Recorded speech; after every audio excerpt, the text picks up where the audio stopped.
Scientists found an entire city of Guiengola that was hidden beneath the dense jungles of Mexico for 600 years. It covers 360 hectares, had over 1,000 buildings, 2.5 miles of defensive walls, a network of internal roads, and a well-planned urban layout with temples and ball courts, and separate neighborhoods for the elites and commoners. For centuries, people believed there was just an abandoned fortress there, based on stories passed on from generation to generation. Until recently, there was no way to see how truly huge it was without spending years on the ground. But thanks to the new technology, a remote sensing tool called LiDAR, they got a 3D model of the area in just 2 hours from a plane. Guiengola was built between the years 1350 and 1521. It was a crucially important place for the Zapotec people, a group that had lived in the area since around 700 BCE. In Guiengola, families lived together in homes with big patios in the middle, surrounded by rooms. When families got bigger, they built more rooms and made their homes larger. The study found that both the leaders and regular people worked together to make the city better. Because Guiengola was surrounded by mountains, they used this land wisely and built their houses in a way that fit the slopes and let rainwater flow naturally. This helped keep their homes safe and strong. They were built so well that many of these buildings are still standing, even after hundreds of years. There are 2 pyramids in the center of the city. They may have been used as temples where the priests celebrated rites and ceremonies to their deities. The priests brought offerings to the altars, and the people assembled at the 2 squares that are now sunken. Then, there is also a palace with 64 rooms, some of them with circular columns on several sloped terraces. There are patios with many stairways all connected to each other. The sensing tool also found a round-shaped lookout point on a natural rock, where the Zapotec people could see their foes approaching from a distance. Researchers also noticed 2 circular structures that could have been used to watch the stars and measure time. They also found some tombs, so there was most definitely a city cemetery. By the end of the 1400s, the Zapotec people controlled a large territory on the Pacific coast and had successfully defended their land from the Aztecs, who were trying to take over more territory. They did the almost impossible and survived a 7-month-long siege at Guiengola. When they won this conflict and kept control of the southern part of Mesoamerica, the Zapotecs didn't need to live in Guiengola anymore. Staying in the mountains had its pros, but they needed fresh water and good farmland to grow food. The small city of Teotihuacan, just 12 miles away, had these conditions, so they moved there just before the Spanish arrived in 1521. Over time, Zapotec traditions started to fade, but their culture didn't disappear completely, and more than 300,000 Zapotec people still live in Oaxaca state in Mexico. They speak their own languages and keep their traditions alive. Creating the 3D model of the lost city is just the beginning of the research. Archaeologists hope that future studies of Guiengola will help us learn more about how the Zapotecs were organized, how they ruled their cities, and how they interacted with the Spanish when they arrived. They plan to study all 1,100 buildings found in the LiDAR scan, and it will take a few years. Instead of digging up the ruins, they will use special technology to scan the land and learn more about the city without damaging it. This same tech helped scientists find another massive ancient city that lay hidden beneath the thick green canopy of the Amazon forest. A whole network of houses, plazas, roads, and canals was hiding in the shadow of a mighty volcano.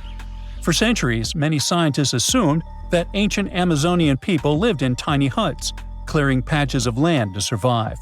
But this city, built 2,500 years ago and inhabited for 1,000 years, proves the opposite. Now, scientists think tens of thousands or even hundreds of thousands of people lived in complex urban societies. Scanning the area found 6,000 rectangular platforms, each measuring around 66 by 33 feet, and standing 6 to 9 feet high. These structures were arranged in clusters around central plazas, with straight roads with perfect right angles and paths connecting them. One of the roads was 16 miles long.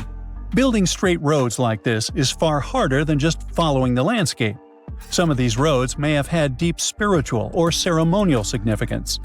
The volcano's rich soil helped the civilization thrive, but it may also have led to its downfall. Researchers also found signs of threats to the cities, such as ditches that block entrances to the settlements. Maybe some people living nearby were trying to get in. The next step for the researchers will be studying the adjoining 116 square miles to know more about this large, complex society that could be bigger than the well-known Mayan societies in Mexico and Central America. Meanwhile, in 1963, a man in Turkey discovered an ancient city while renovating his own house. He knocked down a wall in his basement and found a mysterious room. He kept digging and saw a tunnel. It led to the Derinkuyu underground city. It's one of the deepest multi-level underground settlements in Cappadocia and in all of Turkey. The inhabitants lived on 8 levels and had access to cellars, storage areas, chapels, a school, a study room, and other structures. All floors were connected by an extensive network of tunnels. The underground city was probably built as a shelter. The construction is hiding at 279 feet deep, and you can't see it from the outside. The complex was large enough to shelter about 20,000 people with their livestock and food supplies. There was also a 180-foot ventilation shaft. Archaeologists believe that Phrygians first built the levels. The Romans used and enhanced the structure later. The golden time of Derinkuyu was during the Byzantine era. The next lost and found city appeared only in a few inscriptions and ancient texts, so no one could be sure it really existed.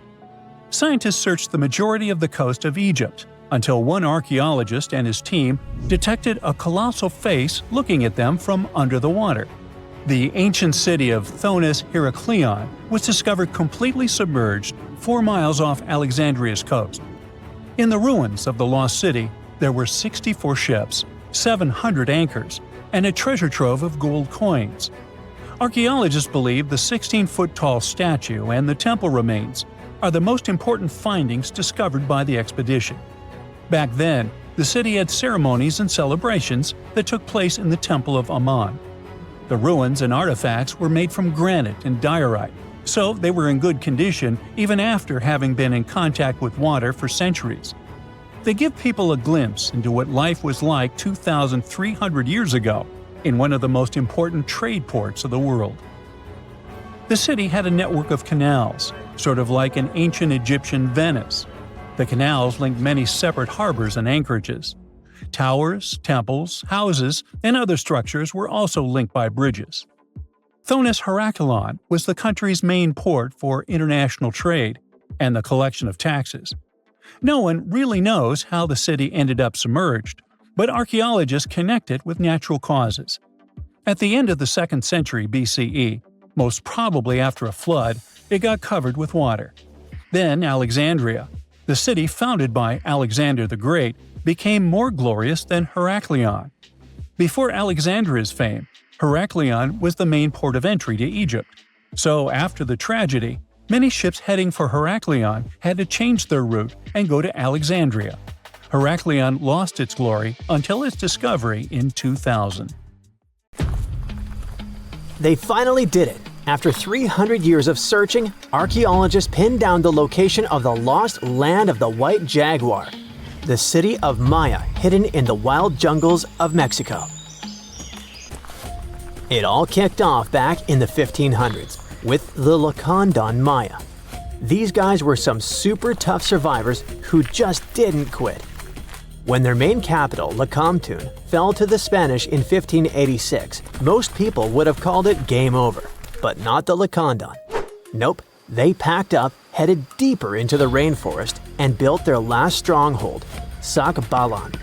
It was a hidden fortress of stone temples, twisty jungle trails, and howler monkeys acting like noisy little guards. For over 100 years, the Lacandon managed to keep their traditions alive there, far from European control. Then, in 1695, history came crashing in. A Spanish friar named Diego de Ribas stumbled into Sak B'alan. And yeah, that was basically the beginning of the end. Soon after, the Spanish took over. By 1721, the Maya had abandoned Sak B'alan. The jungle didn't waste time. It swallowed the place whole, with roots tearing into walls and vines smothering plazas. The city didn't just disappear, it got eaten alive. For the next 300 years, Sak B'alan turned into more of a myth than a memory. A name archaeologists and explorers would whisper, secretly hoping to find it one day. Plenty of expeditions tried to track it down, but the rainforest is sneaky. Every path looks identical, maps fall apart in the humidity, and even GPS can't cut through the thick green ceiling. It was like looking for a needle in a haystack, except the haystack was alive, covered in thorns, and yeah, crawling with jaguars that would happily make you lunch. So how did the scientists crack the mystery? One word: a letter from the 17th century. The letter by Diego de Ribas described all the routes, rivers, and trails leading to Sak B'alan. It showed in every detail the journey of the soldiers who walked 4 days to the Lakuntun River after leaving Sak B'alan. Then they sailed for 2 days and arrived at the church El Encuentro de Cristo, left their canoes, and continued on foot to Lake Petén Itzá in Guatemala. This was already detailed enough, but the scientists needed to pinpoint the exact location with geographic information systems. They took into account vegetation layers and how much each person was carrying to map an approximate range where Sak B'alan should be. They fed this information to GIS and calculated where the city should be. And bingo, it worked. Archaeologists traveled through the jungle and found stone temples rising like broken teeth from the earth. There were also some tools and ceramics, and a Spanish church right in the middle of the ruins. The discovery isn't just about cool ruins, it rewrites history. For decades, people assumed the Lacandons simply scattered after Lakamtun fell, but Sak B'alan proves they regrouped, fought, and preserved their culture for over a century more. It's like discovering the final chapter of a book we thought ended too soon. There's also irony here. The Spanish friar who revealed Sak B'alan helped doom it. Yet his letter, centuries later, also helped save its memory. Today, the ruins sit inside a biosphere reserve, protected by the same jungle that once hid them. Tourists can't just waltz in. It's raw, tangled, alive. The city breathes again, but on its own terms. Scientists just uncovered another lost city, buried under the thick jungles of Mexico. It had been hiding there for 600 years. The place is called Guiengola, and it's massive, about 360 hectares with more than 1,100 buildings, 2.5 miles of defensive walls, its own network of roads, and a super organized city plan. Because it was so deep in the jungle, you'd never realize how huge it really was unless you spent years hiking through it. But modern tech swooped in to save the day, using LiDAR, a kind of laser scanning tool. Researchers flew over the site, and in just 2 hours, they had a full 3D map of the entire city. Guiengola was built sometime between 1350 and 1521, back in pre-Columbian times, and it used to be buzzing with life. It was a major hub for the Zapotec people, who had been around in the region since about 600 BCE. Families there lived in homes with big central patios surrounded by rooms, and as they got new members, they just add more rooms and stretch their houses out. They even used the mountains around them as natural walls and channeled mountain water for drainage. A lot of their buildings are still standing, which is wild considering how much time has passed. By the late 1400s, the Zapotec were real powerhouses along the Pacific coast. They even fought off the Aztecs, who were constantly trying to expand. At Guiengola, they survived a brutal 7-month siege. But even though hiding in the mountains kept them safe, it wasn't perfect. They didn't have enough fresh water or farmland to feed everyone. Just 12 miles away, the smaller city of Tehuantepec had what they needed. So the Zapotec moved there right before the Spanish arrived in 1521. What the scientists have seen so far is just scratching the surface. That LiDAR scan revealed more than 1,000 buildings, and archaeologists are planning years of research to figure it all out. Instead of digging everything up and risking damage, they'll use advanced scanning tech to keep studying the city safely. Alright, now let's hop across the world to Egypt. where archaeologists stumbled on a whole lost city called Imet, tucked away in the eastern Nile Delta. The place was buried under layers of mud, water, and time, hiding in a swamp that's been shifting and changing for thousands of years.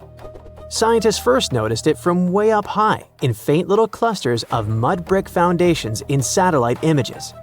The shapes looked shaky and ghost-like, but too neat to be natural. So they followed the patterns down on the ground, started digging, and the city started coming back to life. They found multi-story tower houses, basically mini skyscrapers of the ancient world. They had multiple floors, thick foundations, and could handle some serious weight.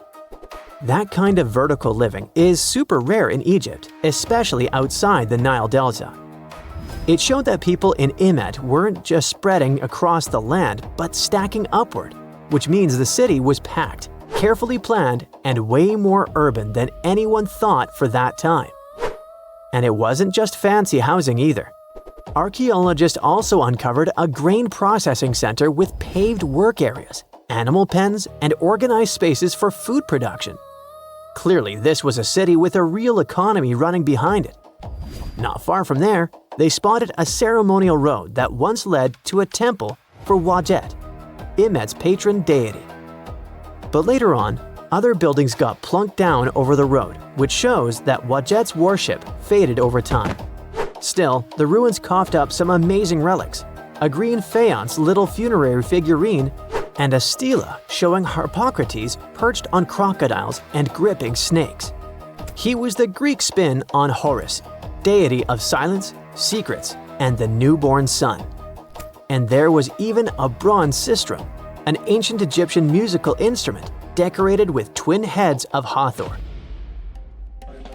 Turns out, Imet was active from around the 4th century BCE onward, stretching from Egypt's late period into the Roman era. Its location along trade routes made it a magnet for merchants and pilgrims visiting Wadjet's temple. So it wasn't just hanging on, it was thriving, connecting, trading, and adapting with the times. And this isn't just another dusty ruin. Imet is giving us a window into everyday life, religion, and urban planning in the Delta, which we've always known way less about compared to the big pyramids and tombs. Archaeologists recently found something fascinating from a forgotten Maya kingdom, a tomb hidden in a collapsing pyramid. Inside, there was a king buried for 1,700 years, a jade mask that looks almost human, but not quite. And all this thanks to the looters who missed it by just 6 feet. They stumbled upon it in 2022 in the dense jungles near the border of Guatemala, Mexico, and Belize.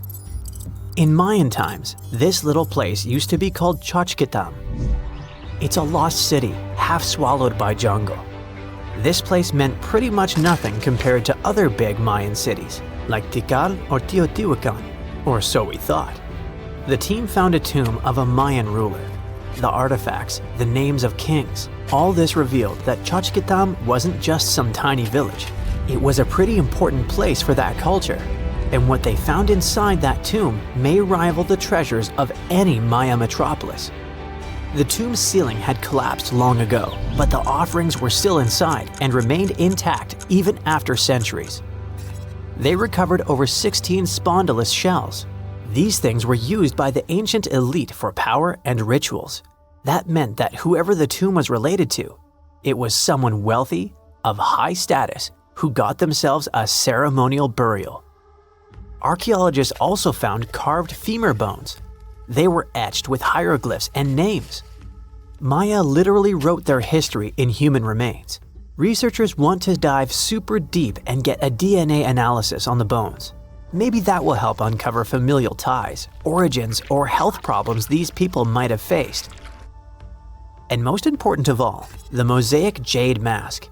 It was pieced together from luminous green tiles into an expression that feels almost human, almost alive. A lot of people were joking that it's just like Jim Carrey's mask in the famous movie. But it wasn't a magical artifact. That was the face of a forgotten Maya king, staring out at us after 1,700 years of silence. His name was etched into the femur bones, Sak B'alan. Historians think this might be the ruler who reigned around 350 BCE. Unfortunately, this period is super underdocumented. We barely know anything about those times, but it looks like he was pretty important to the locals. One of the bones even showed a carved figure holding a deity's severed head. The deity's head looks exactly like the jade mask.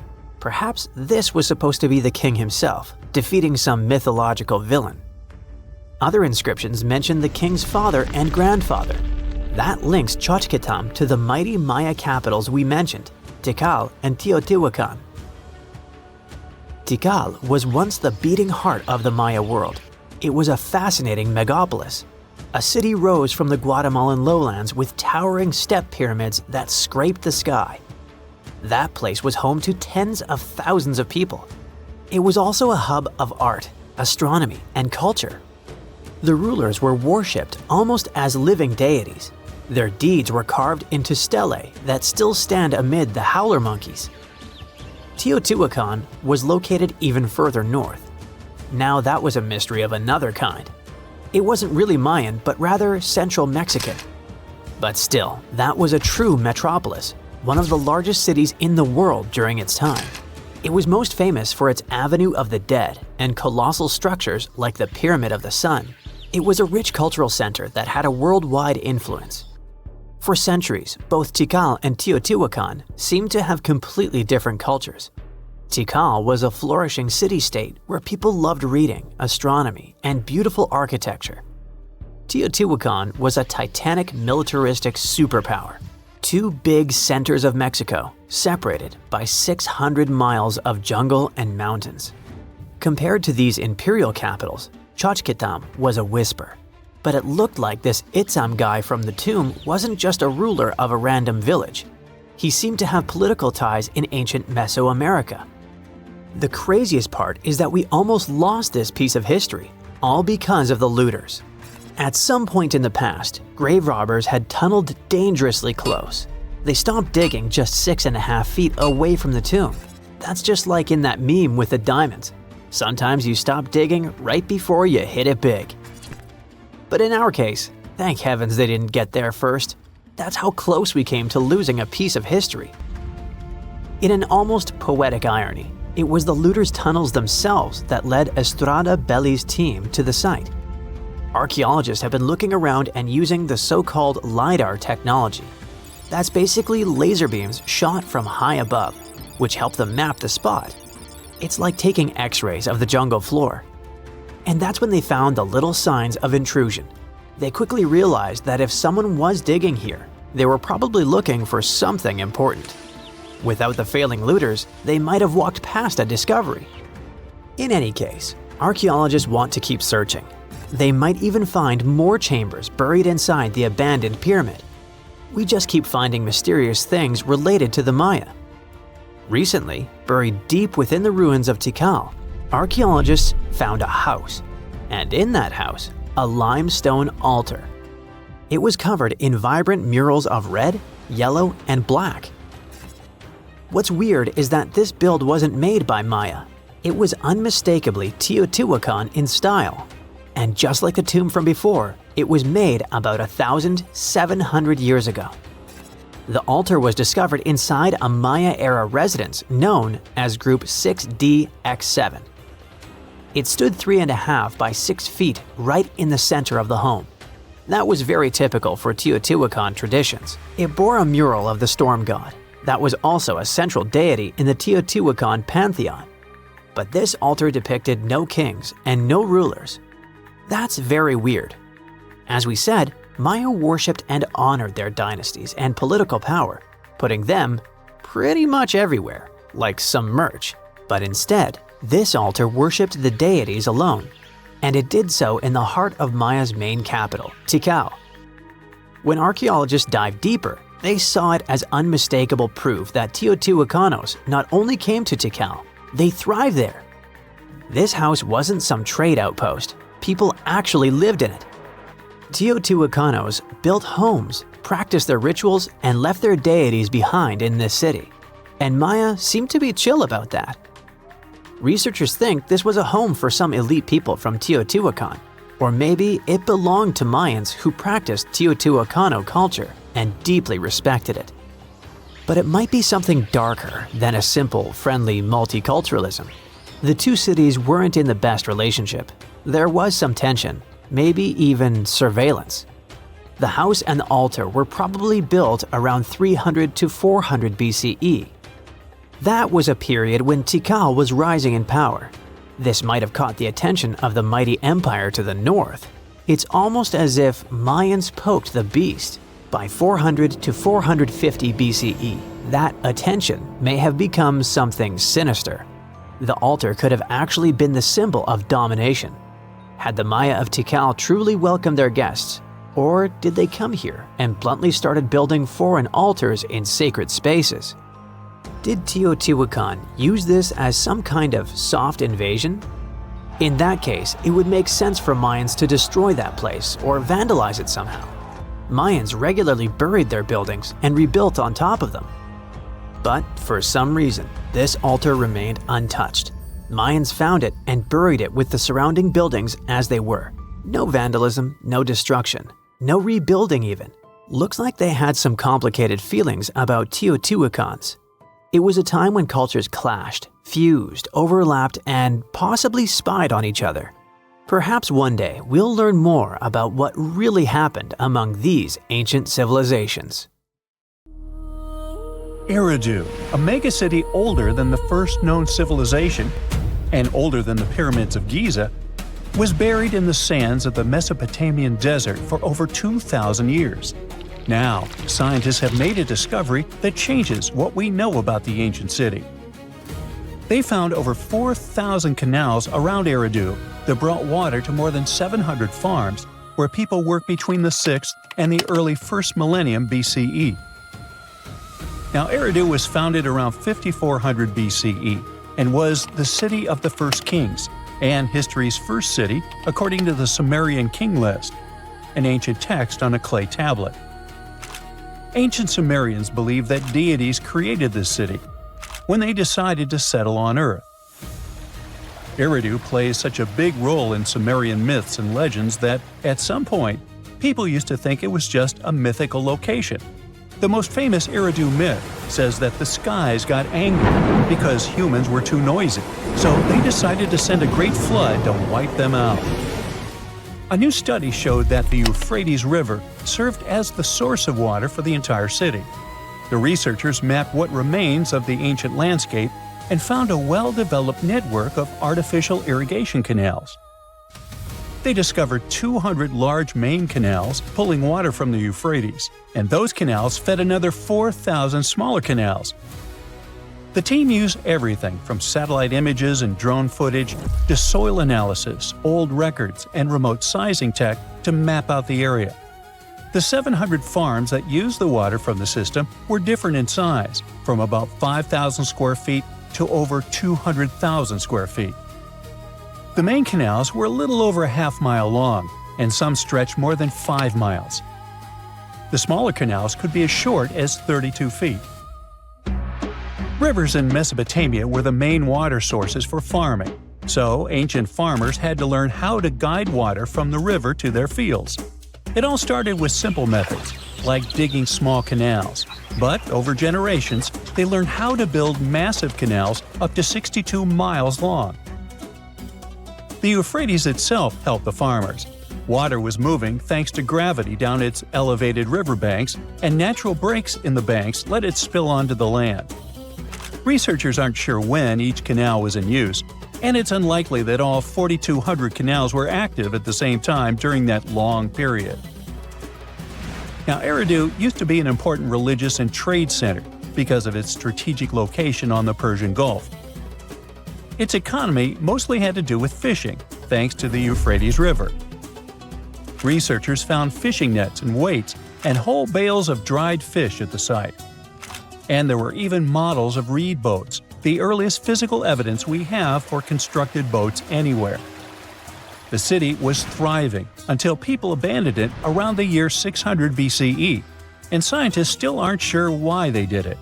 The local residents, plus the visiting pilgrims and merchants, had just exhausted all the resources of the land. They had to let it rest several times before abandoning the city for good. It happened when the Euphrates changed its course, and they lost their main source of water. Now, many centuries later, in 1854, a British official was on a mission to this area to check out a remote place that had a bunch of mounds called tells, which are piles of debris left behind by ancient human settlements. At first, Taylor wasn't impressed. He had been hoping to find something big, maybe statues, ancient writing, or ruins of palaces and temples. But with the brief time he had, all he found were things like walls, drains, stone platforms, and pieces of limestone columns decorated with tiny mosaic cones. But he didn't know that these boring mounds were hiding one of the oldest cities on Earth, Eridu. The people at the British Museum got interested in the finding, but the first full-scale excavations took place here only around a century later. The local Iraqi authorities got really interested in the excavations as they were hoping to find more about the earliest days of Mesopotamian history. So they focused on Mound 1, a massive tell as tall as an 8-story building. Soon they uncovered part of an unfinished step pyramid from the end of the 3rd millennium BCE. As they dug deeper, they found layers of human life going back in time. There were levels from the Uruk period, and even remains from a time before the Sumerians called proto-history. In those lower layers, they discovered multiple rebuilds of the Temple of Enki, the city's main deity. People rebuilt this temple again and again for over 2,000 years. Every time the temple collapsed, they built a new one right on top. Each new version of the temple was bigger and more impressive than the last. From the middle of the 4th millennium BCE, these temple buildings became massive, more advanced than anything else humans had built up to that point. The city in Eridu was also becoming more complex, with clear social classes. Eventually, they stopped rebuilding the temple and put up a step pyramid on top of the ruins. Even though Eridu faded, it likely stayed important as a religious site. Archaeologists found pottery from the 2nd and 1st centuries BCE during excavations, although there were no signs of houses. The Sumerians were an innovative civilization, as you can tell. By 1500 BCE, they invented the cedar plow, a tool that let farmers plow and plant seeds at the same time, using animals like oxen to pull it. This gear even came with instructions. The Sumerian Farmer's Almanac gave farmers advice on how to grow more crops with proper tilling and irrigation. These smart farming tricks helped feed more people, which led to larger cities, an organized ruling system, and more focus on religion. And as their cities expanded, so did their work in writing, math, and spiritual life. 5,000 years ago, the Sumerians had already produced cuneiform, one of the first writing systems in history. So another recent find from the same part of the world proves that bureaucracy existed already 4,000 years ago. Archaeologists found ancient administrative tablets in another ancient Sumerian city. These clay tablets are the oldest solid proof we have of the world's first empire, the Akkadian Empire. The tablets were inside a state archive building made of mud bricks, which had different rooms that acted like offices. Now, before this discovery, archaeologists didn't really understand how the first known empire in the world, the Akkadian Empire, worked behind the scenes. But now, thanks to the recent Gerso excavations, we have the first real and unambiguous evidence of the empire's administrative system. They tracked everything – deliveries, spending, and inventory, from fish to sheep to grains, fabric, and even gems. The tablets also include population records, with names and jobs of men, women, and kids, an ancient version of a census. From these records, scientists found out that women played a key role in Akkadian society. Some women had powerful positions, like high priestesses. The tablets also show a wide range of jobs, from skilled workers like stonecutters to people with simpler roles, like temple floor sweepers. Some even included building blueprints, field layouts, and canal maps, proving that the empire had serious organization and planning. Eventually, the city rebelled and gained its independence, and the Akkadian Empire's 150-year rule ended. Now, researchers are carefully cleaning and translating the tablets to fully understand what they say.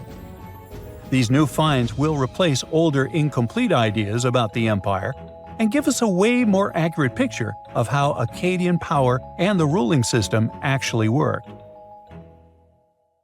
Egypt has ruled as the owner of the world's oldest pyramid, until now. A newly discovered structure in Indonesia may predate Egypt by thousands of years. If this is true, it rewrites history. The world's first pyramid was born during the last ice age, and it's now located in the middle of the jungle. At first glance, Gunung Padang does not exactly scream pyramid. It looks more like a big mound with scattered stones tossed all over it. But recent excavations have revealed that far beneath the surface, there are stone structures buried in multiple layers, deeper and much older than anyone expected. We're talking possibly 27,000 years old. This is serious if we're talking about humankind's history. Today, the oldest known ancient society with this kind of building knowledge is probably 11,000 years old and used to occupy the region of modern-day Turkey. We've talked about Göbekli Tepe in some of our previous videos. Gunung Padang has got the scientific community divided and raising big, life-changing questions. You see, the site of Gunung Padang has long been considered sacred by the locals. Many even call it the Mountain of Enlightenment, and still use the site to perform mystical ceremonies. Westerners had no clue this place existed until the late 1800s. That's when a Dutch explorer heard whispers about a strange mountain and went to see it for himself. Just 4 hours south of Jakarta, he found something wild. Stacked terraces connected by rough stone steps, massive flat stones covering the ground, and towering pillars everywhere.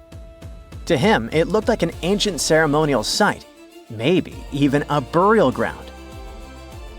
For almost 100 years, mainstream archaeologists simply ignored Gunung Padang. The story resurfaced when a group of farmers brought attention back to the mountain in 1979. By the 80s, researchers finally started digging and found pottery fragments dating back to somewhere between 45 BCE to 22 CE. But here's where this story gets interesting. Some studies suggest the deepest layers of Gunung Padang are between 16 to 27,000 years old. That means this pyramid could have been built during the last ice age. And if that's true, it's older than Egypt's famous pyramids, the ones we thought were the world's first. This whole theory comes from geologist Danny Hillman. His team used ground-penetrating radar, core drilling, and carbon dating to study Gunung Padang, and what they found was pretty wild. According to Hillman, this place is like a giant ancient layer cake, built in stages over thousands of years. The youngest layer is around 3,000 to 4,000 years old. That's roughly the age of the pyramids in Egypt. When you dig a little deeper, you find Unit 2, which was built between 7,500 and 8,000 years ago. But here's where things get truly mind-blowing. Hillman claims the deepest layer, Unit 3, could be as old as 27,000 years old. His study suggests that Gunung Padang isn't just a hill. It's a stepped pyramid, complete with chambers and hollow spaces hidden underground. Although there's not much info about these chambers. The geologist does admit his theory sounds crazy, but he says it's all real and legitimate data. Hey, this is just one theory. Those who disagree with Hillman say Gunung Padang was not man-made. It was nature-made. Maybe not the upper parts, which Hillman calls Unit 1. The lowest units, which are the units that could change our collective history, are the problem. To understand what the fuss is about, we need to look at the soil. The area that Gunung Padang was built on is filled with volcanoes, which means it sits on top of volcanic soil. Hillman's team drilled into the mound and found something odd. younger soil wedged between much older rock layers. To them, this was a clear sign that the stones were stacked, not naturally formed. After all, in nature, younger soil doesn't just sink beneath ancient rock. That would be like discovering fresh ink beneath the pages of an ancient manuscript. You know, something doesn't add up unless someone put it there on purpose. However, skeptics such as volcanologist Zoetkenel Braunthal argue that Gunung Padang is not a human-made pyramid, but rather the remains of an ancient volcano. He believes the mixed layers of young soil and old rock are the result of natural erosion and geological processes, not human construction. Volcanic activity can create unusual formations over time, and without clear signs of tools, carvings, or human remains, many experts remain unconvinced. The mystery boils down to this paradox. Are we looking at the ruins of a lost civilization, or are we simply misinterpreting the work of nature? Most archaeologists say that to prove an ancient civilization existed, you first need signs of culture, art, tools, structures, something man-made. That's exactly why archaeologist Dibble, one of Hillman's biggest critics, isn't buying the pyramid theory. He argues that without solid proof of human activity, all we really know is that the soil in the mound is 27,000 years old, and that alone doesn't mean people were building pyramids back then. But here's the thing. The more we dig into ancient history, the more we find that our ancestors were capable of things we never imagined. The idea of advanced civilizations existing during the Ice Age seems far-fetched to many archaeologists. After all, who could have the technology and knowledge to build massive structures like pyramids in such a harsh environment? This is where some researchers, particularly Graham Hancock, come in.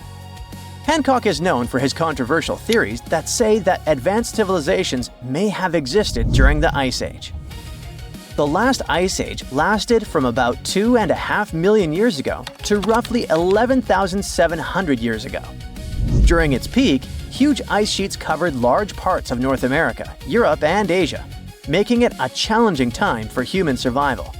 Most archaeologists believe that humans during this period were mainly hunter-gatherers, moving from place to place in search of food and shelter. The idea that they had skills to build a massive pyramid-like structure is hard for many to accept. However, researchers like Graham Hancock argue that advanced Ice Age civilizations could have existed and been wiped out by cataclysmic events such as floods caused by melting glaciers. According to Hancock, these ancient cultures may have built monumental structures like pyramids. One of Hancock's most notable books, Fingerprints of the Gods, explores this theory in depth. He looks at evidence from ancient monuments like Egypt's Great Pyramid of Giza and the megalithic structures in South America and suggests that these could be the remnants of a forgotten civilization. Hancock's theories imply that knowledge and skills passed down from this ancient culture were eventually rediscovered and used by later civilizations, like the Egyptians and Mayans. If we apply this to Gunung Padang, the idea becomes even more fascinating. Could this ancient site in Indonesia be a remnant of a long-lost civilization that existed during the last Ice Age? We'll have to keep digging to figure this out. Either way, while scientists debate the origins of Gunung Padang, local myths offer a different explanation. One of the most famous local legends tells the story of King Siliwangi, a powerful ruler who wanted to build a grand palace in a single night.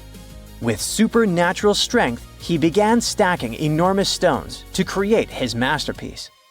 But as the first light of dawn appeared, he realized he had failed to finish in time. Frustrated, he abandoned the project, leaving behind the massive rock formations that we see today. While this story isn't historical fact, it reflects how deeply Gunung Padang is embedded in the local culture. Even today, the site is considered a place of spiritual energy, attracting visitors who believe in its mystical power. Hindus from the island of Bali climb the mountain steps to conduct rituals related to the rising of the full moon. Followers of a variant of Indonesian martial art practice their discipline high on the mountain. As these sacred rituals continue, Archaeology and geology keep trying to figure out if this really is the oldest man-made structure in the world. Archaeologists just found the remains of a lost city from thousands of years ago hiding in southeastern Europe. They were sure that it was nothing more than an old defense outpost, but new digs are changing that big time. They now believe the site might actually be the lost capital of an ancient kingdom of Lynkestis that has to do with Alexander the Great, the man who changed history. The ruins are near a small village called Cernobuki in North Macedonia. You can find mentions of them from 1966, but nobody really dug into them until about 15 years ago. At first, they found just a few ruins and thought it was a guard post used to spot Romans coming from the west. But now, a team of scientists went back with high-tech equipment and found proof this place wasn't just a tiny outpost. Researchers managed to look under the ground and found that the Acropolis the ruins sit on, which is a flat hilltop, has enough rooms and infrastructure to host a full-on city inside the fortress walls. It covers about 2.8 hectares and around 10,000 people lived here at its peak.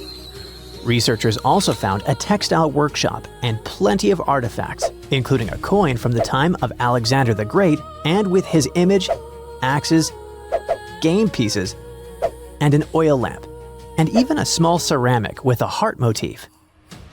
One of the coolest finds is a reusable clay theater ticket, which was unique to North Macedonia. This means there was also most likely a theater here, and it could be in one of the large buildings.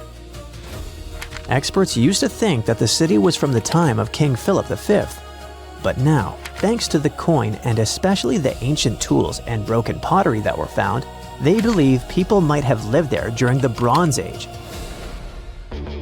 Lynkestis and the rest of Upper Macedonia had some pretty intense weather with freezing, rainy winters, and super hot summers. Life there wasn't easy, and most of the time, it was all about surviving. The people who lived in the area were mostly nomadic herders, and they had to move around depending on the season. They traveled with their flocks of cattle, goats, and sheep, always looking for the best pasture lands. Back then, Macedonia was kind of like the outsider of the Greek world. It was part Greek, but powerful city-states like Athens and Sparta didn't really accept it. Thanks to this position on the edge, Macedonia had the chance to mix Greek traditions with local culture. Eventually, they took over and changed the whole ancient world under kings like Philip II and Alexander the Great. The new discoveries at Cernobuki show us how connected and powerful ancient Macedonia really was, especially since the city sat along trade routes to Constantinople. Big historical figures like Octavian and Agrippa might have passed through the area on their way to clash with Cleopatra and Mark Antony. The place could also be the lost capital of the ancient kingdom of Lynkestis or Lyncus. Some experts think that a major city in Upper Macedonia could be where Queen Eurydice was born. That powerful lady gave birth to Philip II of Macedon, who took over Lynkestis in the 4th century BCE. The kingdom of Macedon became independent, and thanks to it, the son of Philip II, Alexander the Great, later became the king of the Macedonian Empire. That man totally lived up to his name. In just 13 years, he created one of the biggest empires in history, stretching from Greece all the way to Egypt and India. And he managed to do all that before passing away at just 32 years old. Researchers plan to dig deeper into this important site to learn more about the early civilizations of Europe. This incredible discovery was possible thanks to LiDAR. This remote sensing tool helps map things like how tall plants are, how thick forests are, and other details across big areas. LiDAR is an active system, meaning it creates its own energy, in this case light, to scan the ground. A laser fires super-fast pulses of light that shoot down to the ground and bounce off things like buildings and tree branches. The LiDAR sensor then catches the reflected light and records it. The system measures how long it takes for the light to go from the laser to the ground and back. This is called the two-way travel time. That time helps figure out the distance the light traveled, Then, using that distance, the system can figure out the exact elevation of different spots. Scientists recently found another lost city using the same technology. This one, called Guiengola, was hiding beneath the dense jungles of Mexico for 600 years. All this time, researchers believed there was just an abandoned fortress there. There was no way to go and see until recently, when they used LiDAR and got a 3D model of the area in just 2 hours from a plane.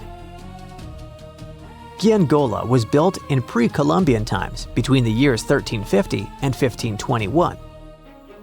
It covered 360 hectares and had over 1,100 buildings, 2.5 miles of defensive walls, and a whole network of internal roads. The city had a well-planned urban layout with temples and ball courts and separate neighborhoods for the elites and commoners. It was a crucially important place for the Zapotec people, a group that had lived in the area since around 600 BCE. In Guiengola, families lived together in homes with big patios in the middle, surrounded by rooms. As families grew bigger, they would add more rooms and expand their homes. Since Guiengola was surrounded by mountains, the locals tried to use every piece of land on the slopes that was good enough to build a house. They even used natural drainage of the area to have water, and they must have been great at construction, as many of their constructions are still standing today.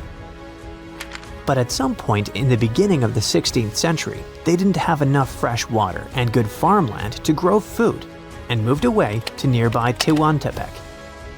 Archaeologists plan to learn more about how the Zapotecs were organized, how they ruled their cities, and how they interacted with the Spanish when they arrived. They plan to study all 1,170 buildings found in the LiDAR scan, and it'll take a few years. Another recent find, made with the same groundbreaking tech, is a massive city that lay hidden beneath the thick green canopy of the Amazon rainforest. A whole network of houses, plazas, roads, and canals was hiding in the shadow of a mighty volcano.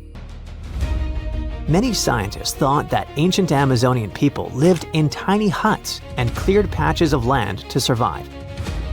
But this city, built 2,500 years ago and inhabited for nearly 1,000 years, debunked that theory and changed everything.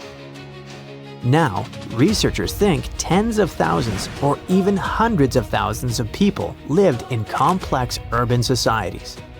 They scanned the area and found that 6,000 rectangular platforms, each about 66 by 33 feet and 6 to 9 feet high.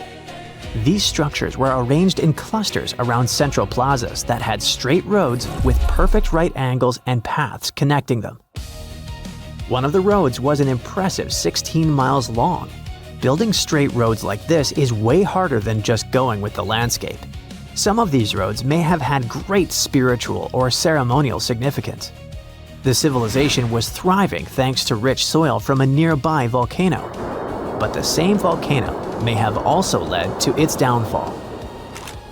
Researchers also found signs of threats to the cities, such as ditches that blocked entrances to the settlements. Maybe some people living nearby were trying to get in. The next step for the scientists will be to study the adjoining 116 square miles to know more about this large, complex society that could be bigger than the well-known Mayan cities in Mexico and Central America. Hey, I bet you didn't know that trees used to grow in the middle of Egypt's barren, sun-roasted Sinai desert. It's true. If you can't picture it, I don't blame you. But archaeologists have recently stumbled upon a tree-lined boulevard. Yep, an actual green avenue, leading to a massive ancient fortress. No, this isn't some mirage or an overactive imagination, although I do have one. But it's turning our ideas of ancient Egyptian desert life upside down. Let's rewind a bit. The site in question is called Tel Abu Sifi, located in the northern part of the Sinai Peninsula.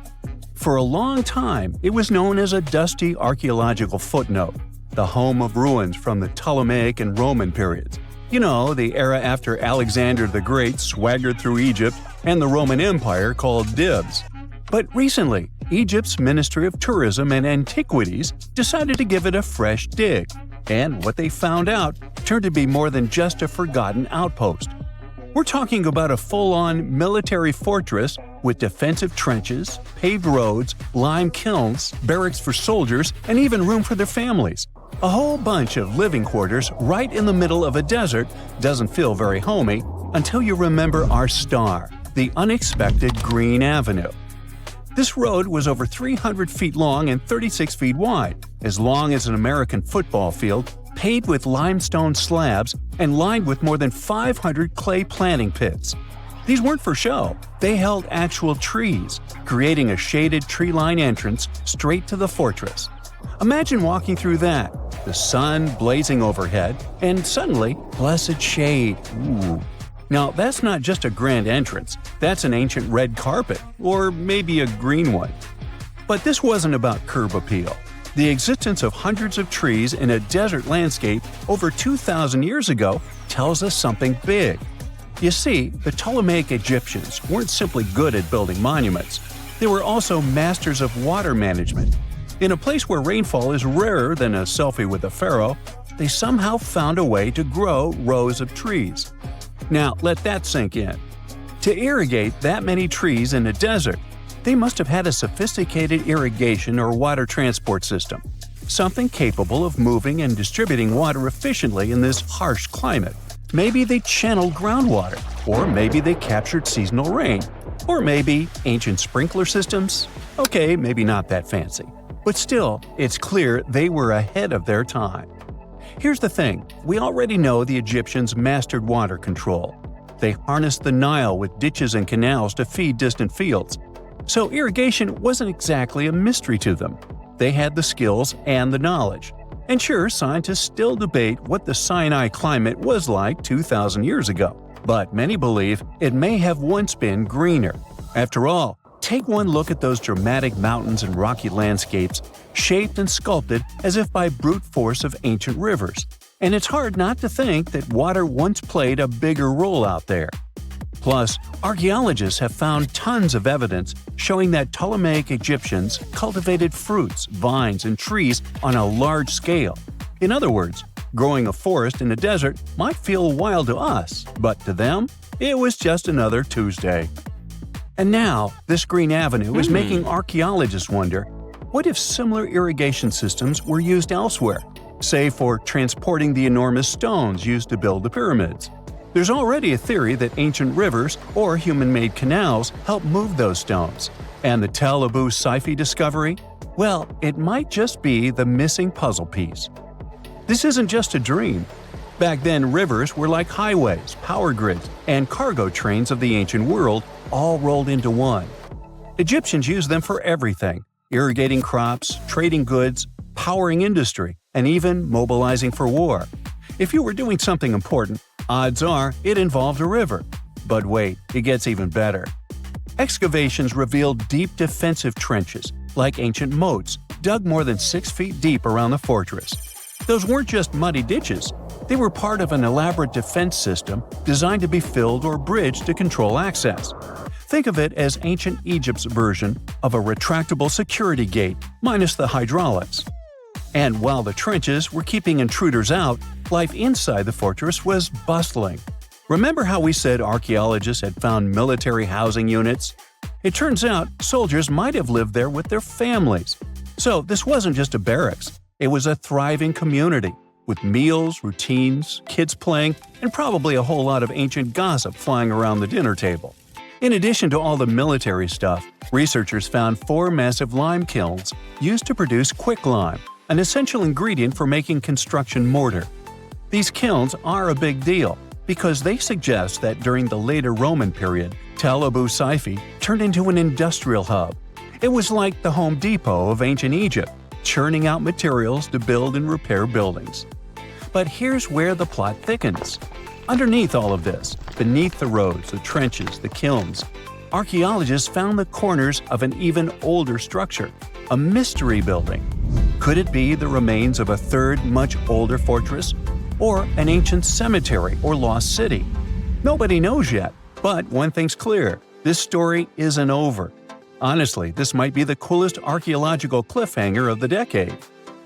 So, what does this all mean? Well, for starters, it challenges everything we assumed about desert life in ancient Egypt. For the longest time, deserts were thought of as natural barriers, dry, deadly, and empty. But this find suggests that the desert might have once been green and full of life, not because the climate was dramatically different, but because the Egyptians were incredibly good at bending the environment to their will. They didn't just survive in the desert, they transformed it. It also adds fuel to the fire in the age-old debate about ancient Egyptian tech. If they could build a fortress with tree-lined roads, moats, irrigation, and industry in the middle of the Sinai, is it really such a stretch to imagine they could engineer water channels to move pyramid stones? Forget the Ancient Aliens TV show. Sure, it's entertaining, I'll give you that, but it makes us forget something crucial. Those people were brilliant. A lot of what we call modern technology is recycled ancient ingenuity. And who knows how much knowledge we've lost over time. Meanwhile, the dig continues. Scientists are now mapping the entire Tel Abu Sifi site, trying to piece together how all the structures connect. Some want to analyze soil samples to find traces of old tree roots and maybe even figure out what kinds of trees once grew there. Imagine if they were date palms. We might be looking at the world's oldest snack lane. You already know that the implications of the discoveries don't stop with history books, right?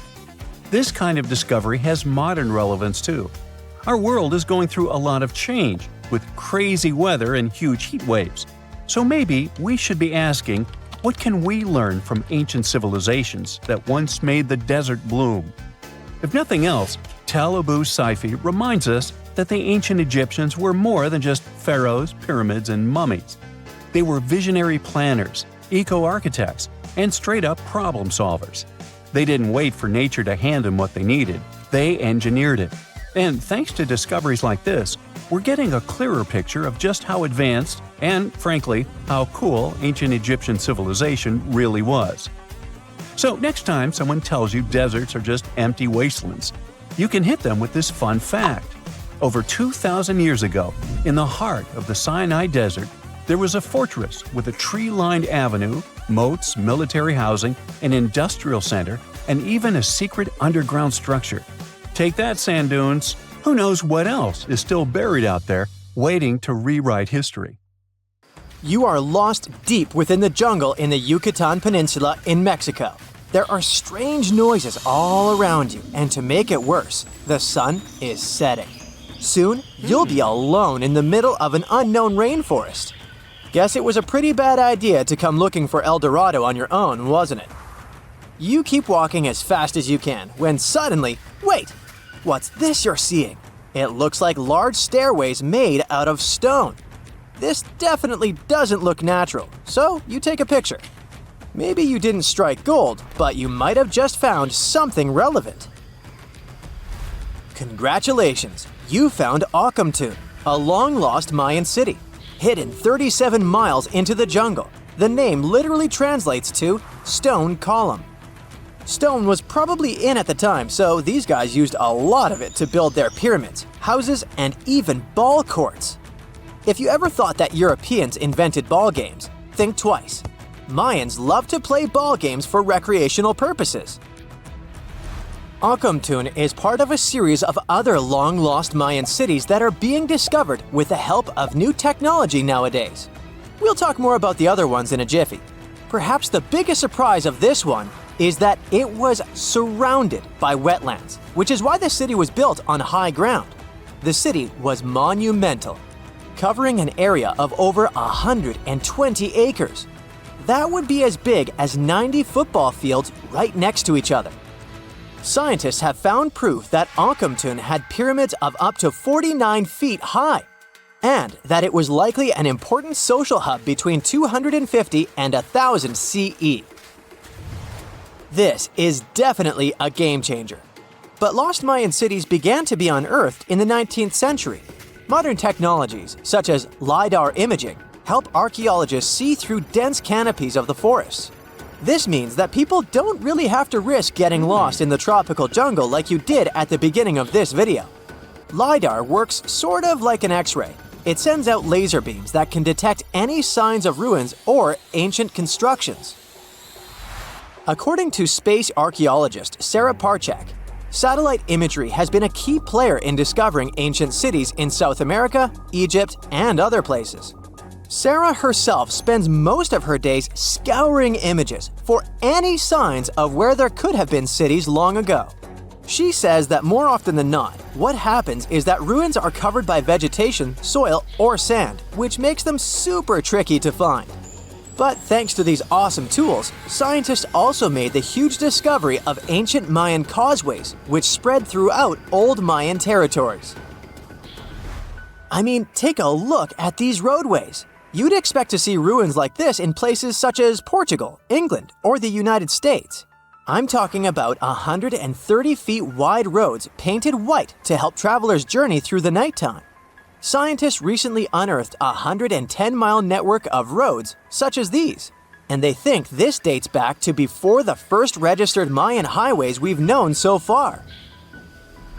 These roadways, which sometimes ran over the swampy ground and were even elevated at times, are being called the world's first superhighways. Even if there is no registry of animal-powered vehicles, it's believed that the Maya used them to travel around a network of possible 964 settlements. They were built like a huge spiderweb, and from what archaeologists have gathered, this huge system of roads worked to connect a big system of economic and social interactions between Mayan cities. This completely debunks the traditional idea that the Mayan pre-classic period, which dates back to 2000 BCE, was made of small, tribal settlements. Imagine the manpower and engineering ability you need to muster to build something close to these white highways. Scientists believe that these causeways were built pretty much the same way as the Mayans built their pyramids, with a mixture of mud and quarry stone. Oh, and using several layers of limestone to make them white. That's pretty cool, right? But let's take a few steps back for a moment to get some context. The Mayans were one of the biggest pre-Columbian civilizations living in the Americas. Until now, experts believe that at its apex, the Mayan civilization consisted of over 40 cities with a population of millions of people. That's a lot of folks. Their civilization spanned Mexico's Yucatan Peninsula, Guatemala, and Belize. And they survived mainly on agriculture. The thing is, the Yucatan Peninsula was an extremely difficult place to grow crops. So the Mayans had to develop a complex irrigation system in most of their cities. They built a series of ceremonial buildings, pyramids, and plazas. The Mayans might have been keen pyramid builders, but they also developed an advanced astronomical system. With whatever ancient technology they had, they were able to predict the exact location of planets such as Venus and Mars, as well as the exact dates of eclipses. If you've ever seen examples of ancient Mayan cities, this is Tikal. Located at the heart of the Guatemalan jungle, Tikal is believed to have been the capital of the ancient Mayan conquest state. At its height, it was comparable in importance to cities such as London or New York in today's world. It's composed of a series of complex monuments. The North Acropolis is one of Tikal's most ancient complexes of monuments. Built solely by human hands around 350 BCE, it served as the resting place of kings and chiefs. Its monuments are up to 200 feet high. Back in the day, the step pyramid temples were painted a beautiful red. Mayans loved that color. Today, of course, you'll only see the limestone. Then there's Chichen Itza. It's got one of the best preserved pyramids on Earth to date.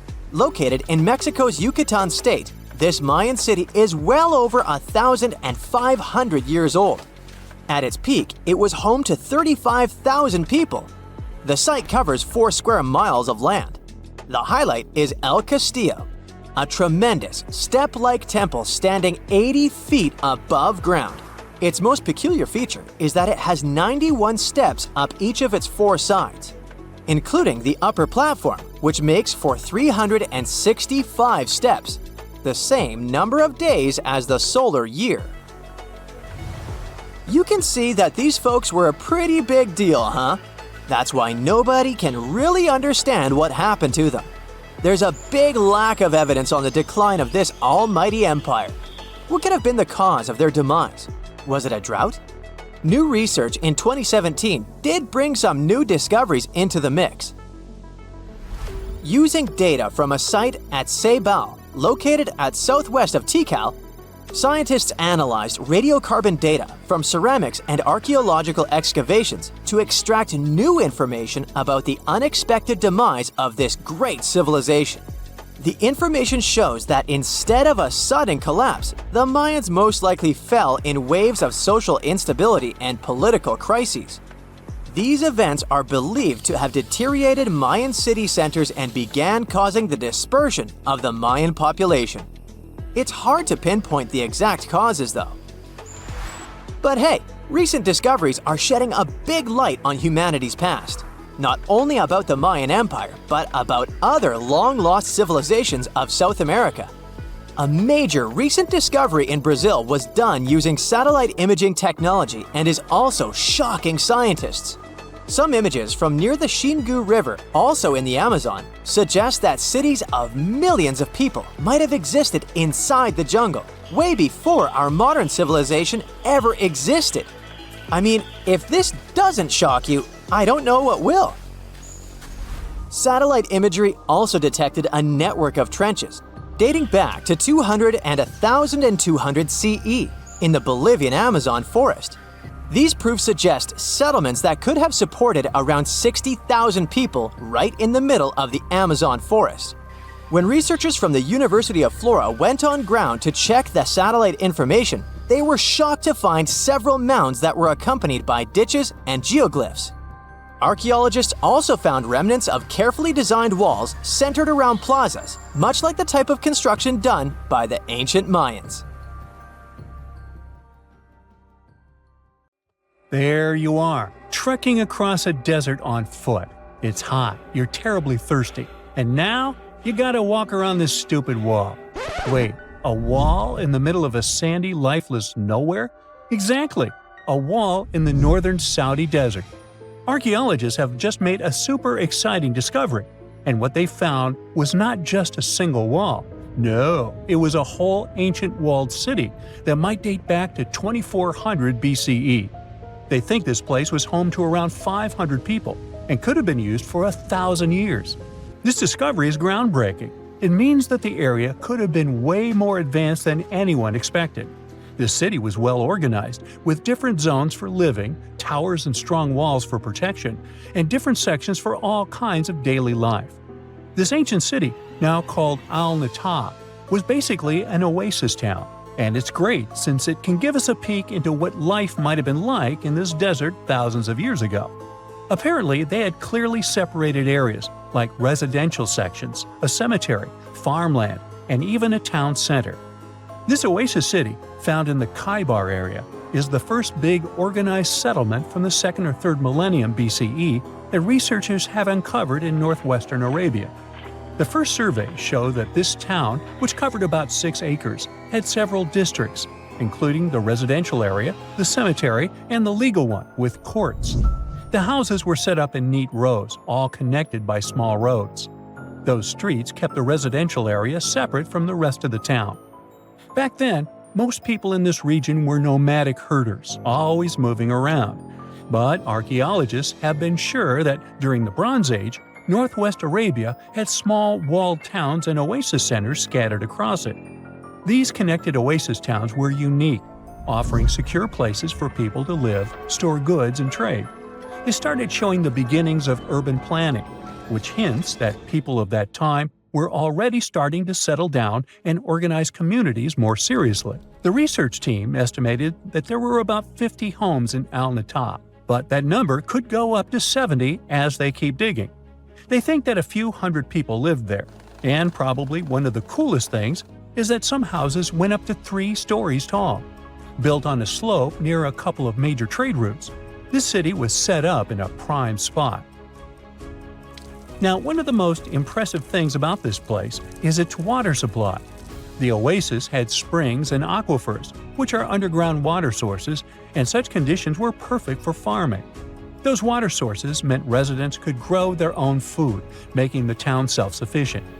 The outer walls probably helped control who could enter the town and get access to its resources. This settled way of life was an impressive shift from nomadic living to a more agro-pastoral lifestyle, which means a mix of farming and herding animals. Another find that supports this theory is a bunch of tools like grinding stones, mortars, and pestles discovered inside the town. People there must have ground grains and prepared food. They had a diet of cereals, meat, and milk from animals they raised themselves. These astonishing findings show that the inhabitants of the town could easily feed themselves and were surprisingly advanced for that time. Thanks to better access to Saudi Arabia in the past couple of decades, archaeologists now have a much clearer picture of what life there was like thousands of years ago. The most exciting thing is that Al-Nata might have been part of a whole network of similar fortified oasis towns spread across the region, and all of these connected sites could show us how trade routes and small settlements worked together at that time in that arid area. Now, at the same time, this recent discovery isn't the only one that has the scientific world buzzing with excitement. How about we visit Egypt and see for ourselves? After all, archaeologists have just found a stash of ancient Egyptian and Greek treasure underwater. They were exploring the lost city of Thonis-Heracleion off the coast of Egypt, which sank more than 1,000 years ago. This city was legendary, and nobody even knew where it was until it was rediscovered in 2000. Now they're uncovering more and more, and on this dive, they found a pile of gold and silver treasures. Those were probably used in rituals to bless Egyptian pharaohs when they took the throne. The researchers even found an ancient Greek temple dedicated to Aphrodite and some super old Greek weapons. Frank Gaudio, the lead archaeologist, said it was astonishing that those delicate objects had survived the disaster that brought the city down. Back in its prime, Thonis-Heracleion was one of the biggest port cities in the Mediterranean. It was a huge center of social life and was the main entry point for ships from Greece coming into Egypt. But tragically, due to rising waters, earthquakes, and a catastrophic tidal wave, the soil underneath the city literally turned into mush, and then the entire city sank into the Mediterranean. It was forgotten until Gaudio's team found it in 2000. Since then, they've been uncovering new parts of the city and piecing together its history little by little. If a lost underwater city doesn't seem impressive enough, we can travel to the Amazon. The discovery made there is truly mind-boggling. For centuries, people have talked about lost cities deep in the Amazon, like El Dorado, that mythical city of gold that lured Spanish explorers into the jungle. A lot of them never came back. Then, in the 1900s, a British explorer named Percy Fawcett went searching for what he called the lost city of Z, and he too disappeared. But now, finally, scientists have actually found proof that those lost cities in the Amazon were real all along. A team of scientists use a tech called LiDAR, which basically allows you to see through thick jungle from above by bouncing light beams off the ground. They flew over the jungle in Bolivia in a helicopter about 650 feet up and mapped out those hidden ancient cities. What they found were ruins of a huge urban settlement built by the Kasarabi people who lived there from 500 to 1400 CE. And it wasn't just a couple of buildings here and there. No, the LiDAR maps revealed massive urban centers, pyramids, platforms, roads, canals, and causeways, all carefully laid out. Turns out the Amazon wasn't just an untouched jungle. It was once home to big, complex cities. A scientist from the German Archaeological Institute explained that Europeans had long ignored the possibility of ancient Amazonian cities, but the LiDAR maps showed they were wrong. The new maps have revealed 26 sites, including 11 that no one even knew existed. Researchers have discovered two main city sites, Landivar and Kotoka. They had massive moat causeways stretching out like spokes on a wheel, linking the main cities with smaller surrounding settlements. Some of the canals even connected the cities to rivers and a big lake, which allowed water to flow through the area. Over the years, scientists found scattered ruins all over this region, but the thick jungle made it nearly impossible to connect the dots and see if or how they were related. With LiDAR, the whole layout came to life, showing that those sites were part of a much larger organized urban system. It's now also clear that the sites had a greater meaning, since everything is lined up in a way that could be symbolic of the spiritual beliefs of the inhabitants. The Kasarabi culture isn't as famous as the Maya, but they had a thriving society in an area that faced huge challenges, like yearly flooding. And although the nearby Andes had their own monumental sites, the Kasarabi were doing something absolutely unique. They even had reservoirs to store water, which suggests they might have been dealing with occasional droughts, which is pretty unusual for the Amazon. Actually, those terrible droughts could be why the Kasarabi eventually left their cities around 1400 CE. Once upon a time, there was a lighthouse so tall that you could spot its beam from 30 miles away.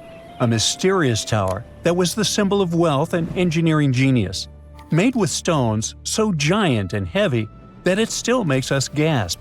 How did they do that? It has survived earthquakes, one after another, until it finally crumbled in the 14th century. Fast forward to today, and archaeologists have just hauled 22 of its colossal blocks off the seafloor. They're putting the tower back together, to be once again admired and explored, but not how you might imagine. The Lighthouse of Alexandria wasn't just a lighthouse, it was the lighthouse of ancient civilizations, one of the longest-standing world wonders. Built around 280 BCE, on a tiny island called Pharos, it reached about 330 feet up in the sky. For comparison, that's taller than the Statue of Liberty or Big Ben.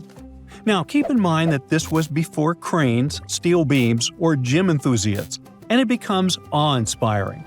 For sailors, spotting that gleaming tower was like finally seeing your exit sign after hours of driving on the world's most dangerous highway. The lighthouse was a sight for sore eyes, because legend says the waters around Pharos were tricky, full of hidden reefs that could smash ships to pieces. Old sources claim it took about 12 years to build, with the price tag being around 800 Athenian talents of silver, which is an ancient unit of weight close to 57 pounds. That means someone had to haul chests holding 23 tons of coins, without a forklift, most likely across the sea. Wow! The lighthouse was so impressive that the word Pharos ended up being used for lighthouses in a bunch of different languages.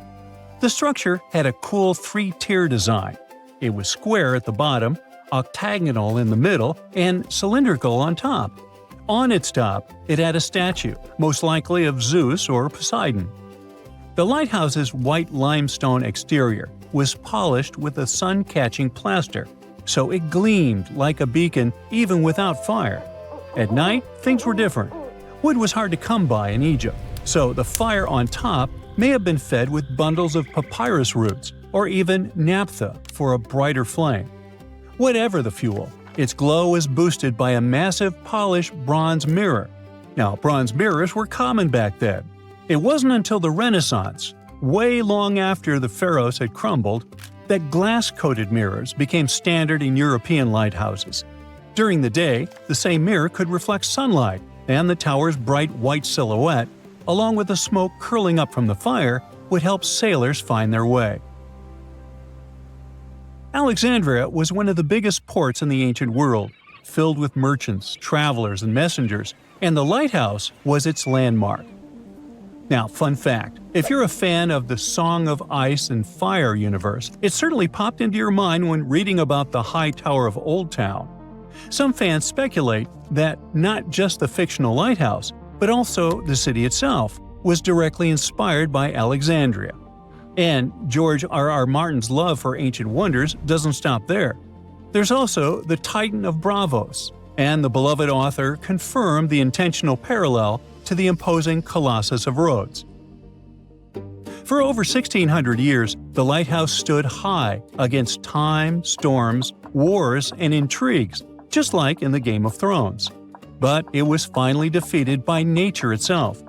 Sadly, a few major earthquakes during the 14th century brought it down, scattering its massive stones across the seabed. For over 5 centuries, the remains of the lighthouse just sat there under the waves, basically turning into an underwater rock garden. Divers knew about them, but hauling up 60-ton blocks from the sea is a job for a superhero or a super powerful crane. And, until recently, it was a lot safer to leave them where they were.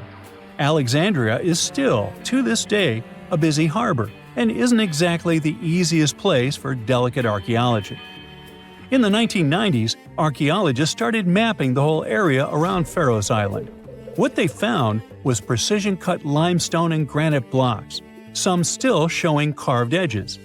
Over time, more than 100 massive pieces were cataloged, including chunks of columns, statues, and giant building blocks that could only have come from the lighthouse. Finally, in 2025, Egyptian and French teams joined up and brought that super crane along with a team of divers. In a carefully planned operation, they brought up 22 giant slabs from the seabed. There were parts like door lintels, threshold slabs, and a mysterious pylon, speculated to be some kind of monument. Some of those blocks weigh 70 to 80 tons, which is the weight of 20 African elephants. Those giant boulders are on dry land for the first time in over 600 years. But what happens now? Are researchers really about to rebuild the lighthouse like a giant Lego set? Not quite. You can't just stack century-old blocks like that. For starters, no one's 100% sure what the lighthouse of Alexandria really looked like. Yeah, we've got drawings and clues, most famously the tiny images stamped into Roman coins from Alexandria. But they're more like an artist's quick sketch, not quite the blueprints for recreating something down to the last detail. And then there's the missing pieces problem. Those recovered stones are just a fraction of the original structure.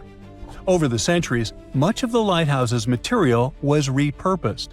In fact, the spot where the lighthouse used to stand is now home to the citadel of Qaitbay, a fortress built right on its old foundations.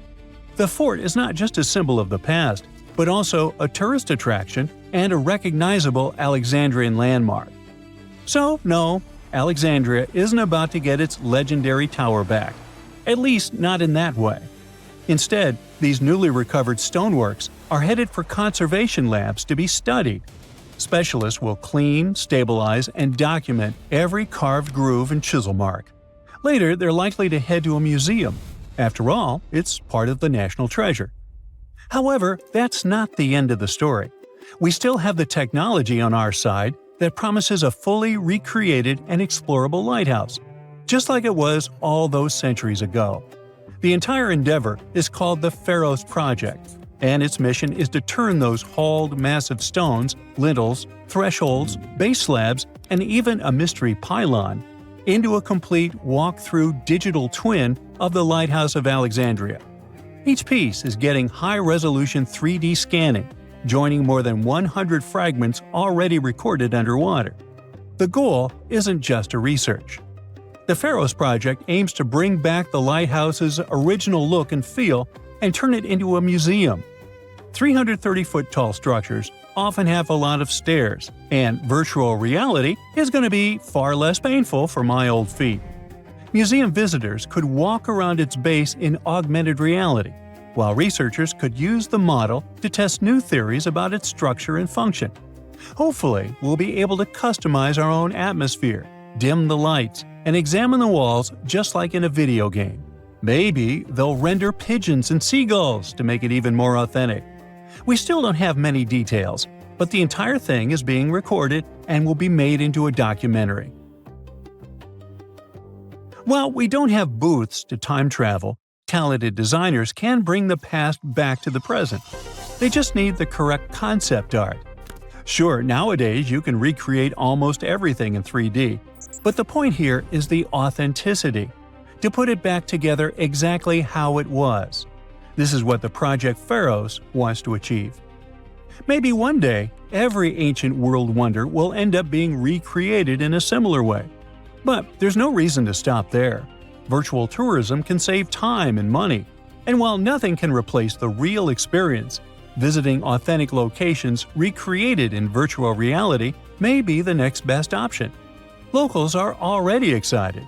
The citadel of Qaitbay is already drawing people, but now, Alexandria is about to get the first digital tourist attraction. Soon, anyone with a VR headset can stand on top of this historic wonder, squint while watching the sunset, and finally answer the burning question: is it possible to get exhausted while climbing virtual stairs? And can I customize the soundtrack? Ooh. The Sahara Desert is like a Mad Max movie. Scorching heat, endless dunes, and an overall barren wasteland. A place where no one could live, right? Well, forget all you know about it, because 5,000 years ago, the Sahara was a lush paradise of grasslands, lakes, and rivers, and the home of a ghost civilization that vanished without a trace. Our tale begins in the 1930s, when a Hungarian explorer stumbled upon a cave in the middle of the Sahara. Inside, he found something bizarre: ancient rock paintings of people swimming in a lake, surrounded by giraffes, hippos, and crocodiles. At the time, everybody shrugged it off as some symbolic depiction of the afterlife, because really, who would imagine a lake in the Sahara? Well, fast forward some 70 years later, when a group of archaeologists made a discovery that flipped the script. In a rock shelter in Libya, they unearthed 15 mummies, along with baskets, ceramic pots, and other everyday items. This may look like prehistoric junk to most people, but to archaeologists, it was like uncovering a key piece of evidence. Those people weren't just passing through, they lived here. You see, those weren't just any mummies. They were some of the oldest naturally mummified humans ever found, dating back over 7,000 years. Take that, Egypt. 2 of them still had readable DNA, preserved thanks to a rare natural mummification process, almost a miracle considering the Sahara's climate's ability to turn everything into, well, beef jerky. Scientists struggled to understand where those mummies came from for a while, because the mitochondrial DNA they recovered was not helpful at all. But thanks to scientific progress, they eventually managed to do a full genome analysis that revealed some weird secrets. Those people belonged to a human lineage that was completely unknown, and they lived isolated from the rest of humanity for thousands of years. For decades, researchers assumed that the place where they lived, the Green Sahara, was like a prehistoric highway, a lush corridor that humans and animals used to migrate between sub-Saharan Africa and the Mediterranean. But the mummies demolished that theory, like a hippo sitting on a sandcastle. Their DNA showed zero genetic mixing with sub-Saharan and Eurasian migrants, keeping their genes pure for 7,000 years. Their closest genetic relatives weren't their neighbors living right below the famous desert, but some ancient hunter-gatherers from Morocco, and even some guys that lived in the Czech Republic, when it wasn't even a country yet, 50,000 years ago. We're not out of the woods yet, because those mummies also carried some teeny-tiny traces of Neanderthal DNA, just 10% of the amount found in modern Eurasians. Now, if you paid attention in school, then you know that Neanderthals lived in Europe and Asia, and early humans only mixed with them after migrating out of Africa. But those Green Sahara folks never left Africa. So how did they get Neanderthal genes? The leading theory is that their ancestors mingled with Neanderthals in North Africa 50,000 years ago before settling in the Sahara and cutting off contact with the outside world. Archaeologists also found cattle bones and tools made of stone and wood at that rock shelter, proving that those people led a thriving pastoral lifestyle. This discovery made scientists scratch their heads for a while because, you see, animal domestication was not developed in Africa. So how did they learn it if they never mingled with anyone? Did they have ancient YouTube tutorials? Probably not. The researchers believe they must have traded knowledge with neighboring groups, but just knowledge, no saliva. It's almost too hard to believe that no outsiders mixed with them. After all, who wouldn't want to live in a thriving civilization in the middle of a green paradise, drinking milk, eating meat, and even using animal blood as a protein source? Ooh, yummy. They didn't have to hunt for every meal, thanks to their livestock, and the abundant water made life pretty sweet. And yet, they never married outsiders. Why? Maybe it was a cultural choice to never date outside their own group. Or maybe the landscape itself kept them isolated. This is where scientists place their bets. They believe that the dense forests and rivers that existed in the Green Sahara acted like nature's no trespassing sign, creating a geographical barrier that isolates animals, plants, and whole societies. This isolation is the reason why their genes were so unique. These guys weren't swapping spit with anyone else. But this genetic time capsule almost didn't survive. For most of the last ice age, the Sahara was even harsher than today, a true dead zone where humans couldn't survive. 70,000 years ago, even the toughest people disappeared, retreating to the Nile Valley and the Mediterranean coast. Why? Because Earth was a climate bully. Massive glaciers stole all the moisture, weakening monsoons until rain clouds barely reached North Africa. Then came the knockout punches. Armadas of icebergs flooded the North Atlantic, triggering devastating droughts each time. This was the Sahara's ultimate keep-out era. Now, you're probably wondering how in the world the Sahara turned green after all this, and then went back to being a desert again. Well, it all started 15,000 years ago — I wasn't around then — when Earth was shaking off the last ice age. Our planet's axis was a bit wobbly, and because of that, the northern hemisphere got closer to the sun, getting extra sunlight and heat. This eternal summer turned North Africa into a giant moisture magnet, pulling water from the Atlantic and making it all rain down on the Sahara. The result of this ridiculous amount of rain was a lush savanna, complete with lakes the size of small countries. But the African humid period was not just a one-time miracle. The truth is, this eternal on and off switch between green and desert happened to the Sahara more than 230 times since the desert was born. During one of these events, the Sahara even expanded, getting bigger than it is today. So when the green Sahara showed up, you can bet it brought the ultimate ecosystem glow-up. This wasn't just a light dusting of grass. We're talking full makeover. The transformation was so complete, it even reshaped animal populations. Cheetahs suddenly struggled with the new prey dynamics, while rodents like the multi-mammate mouse thrived in the suddenly abundant grasslands. But don't pack your prehistoric swim trunks just yet. This paradise had teeth. The Sahara was an ecological maze of crocodile-infested rivers, malaria-carrying mosquitoes, and big cats lurking in the tall grass. Crossing it would have been like playing a real-life game of Hungry Hungry Hippos. This is probably why more groups didn't settle permanently.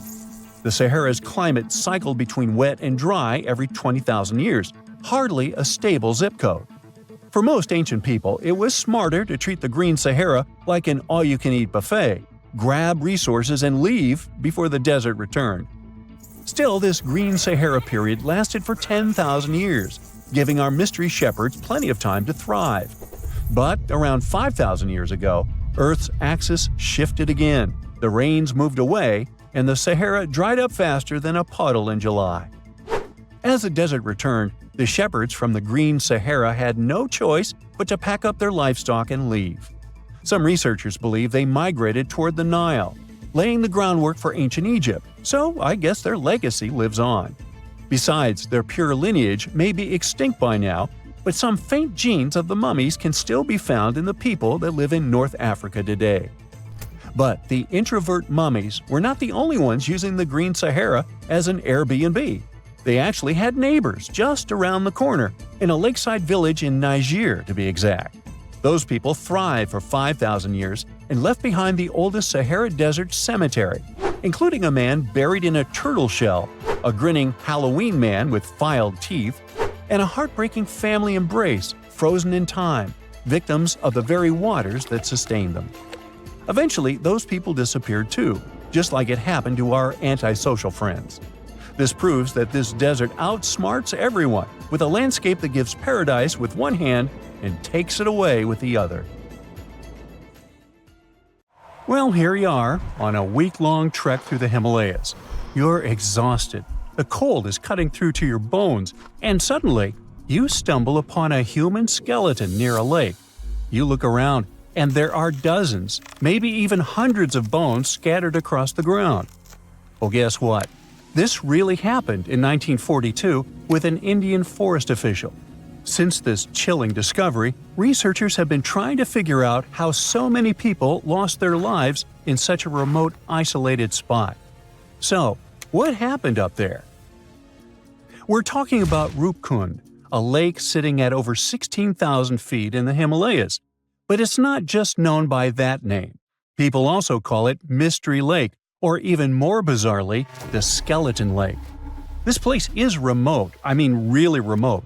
It's not just because it's insanely high up, but also because it's surrounded by snow-covered mountains. Now, if you're planning to go there, make sure you have some solid hiking shoes. It's a week-long trek covering more than 30 miles of tough, rugged terrain. Along the way, you'll pass through all kinds of challenging landscapes: moss-covered oak forests, misty fields with an eerie vibe, and up at the top, snow. The highest point of the trek is a knife-edge ridge called Junargali. Just below that lies Rupkund. The closer you get to the lake, the darker the atmosphere feels. And on the ground, you can find human skeletons scattered around, belonging to more than 300 people. Along with them, there were things like wooden artifacts, leather slippers, and rings. Okay, so something really macabre happened here. But what? Well, we have three main theories. Theory number 1, the local legend. According to this story, a long time ago, a king named Raja Justival went on a pilgrimage deep into the Himalayas to reach a sacred mountain temple. He brought his pregnant queen, Rani Balampa, along with a group of servants, dancers, and others. While they were up in the mountains, a massive hailstorm hit, or as the legend goes, an angry deity started hurling iron balls from the sky. Either way, the storm was brutal, and they had nowhere to take shelter. In the end, they all lost their lives near the lake. Theory number 2, an escape route. Some say the remains belong to Indian soldiers who tried to invade a foreign territory back in 1841, but they were defeated. Over 70 of them were forced to make their way back home through the Himalayas, and they met a tragic end along the way. Theory number 3, a mass grave. This theory suggests that some kind of widespread health issue hit the group. They were all buried there, in isolation, to prevent the disease from spreading. In this case, Rupkund Lake and its surroundings would basically be a cold, remote cemetery. Now, do you know what all these theories have in common? They all assume that the skeletons belong to a single group of people who died in one catastrophic event. But then science came along and things got way creepier. In 2019, 28 scientists from institutions in the US, India, and Germany teamed up for 5 years to figure out what the heck happened up there. They studied the remains of 38 individuals, 23 men and 15 women. And right there, we can already toss out theory number 2. That's important because if these people had been soldiers on a military mission, you would expect most, if not all of them, to be men. Armies in the past were almost entirely male. But here, there were just too many women for that to make sense. And on top of that, no signs of combat or military gear were found at all. After a genetic analysis, researchers noticed that the individuals weren't part of the same family, at least not by blood, like third-degree relatives or closer. And most importantly, they were mostly healthy. These two facts help rule out theory number 3. It probably wasn't some kind of highly contagious health problem. But the most shocking part is that these skeletons didn't belong to just one single group.